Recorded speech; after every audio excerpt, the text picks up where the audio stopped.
নমস্কার বন্ধুরা, আজকে আমি আপনাদেরকে দেখাবো সম্পূর্ণ বিনা খরচে এই জারগুলো কিভাবে কাজে লাগাবেন। প্রথমে আমি এই জারগুলোকে ছুরি দিয়ে এরকমভাবে কেটে নিয়েছি। জারগুলো খুব শক্ত হয়, তো একটু ধারালো ছুরি নিতে হবে। নিয়ে এইভাবে যদি কেটে নেন তো খুব ভালোভাবে কাটা হয়ে যাবে।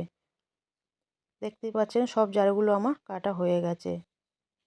প্রত্যেকটা জার আমি সুন্দর করে কেটে নিয়েছি। এবার এই ছুরিটা দিয়ে জারের পিছনটাকেও একটু আমি ফুটো করে নেব।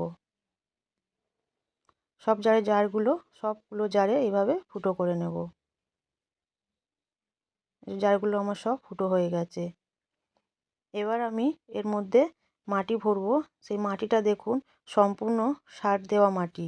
এটা এর মধ্যে শুধু সার বলতে আমি বাড়ির যে সবজির খোসা, গাছের পাতা আর গোবর, যেটা গোবর দিয়ে এগুলোকে জৈব সার করে নিয়েছি।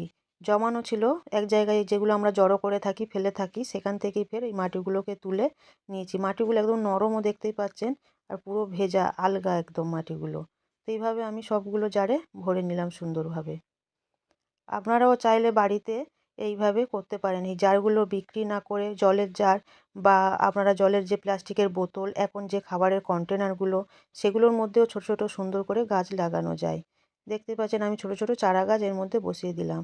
আপনারা চাইলে এর ভিতরে সবজি দানাও দিতে পারেন, বা সবজি চারা নিয়ে এসেও করতে পারেন। খুব সুন্দর এগুলো হয়।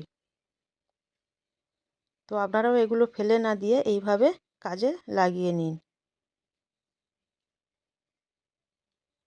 আমার গাছগুলো কত সুন্দর বসানো হয়ে গেছে।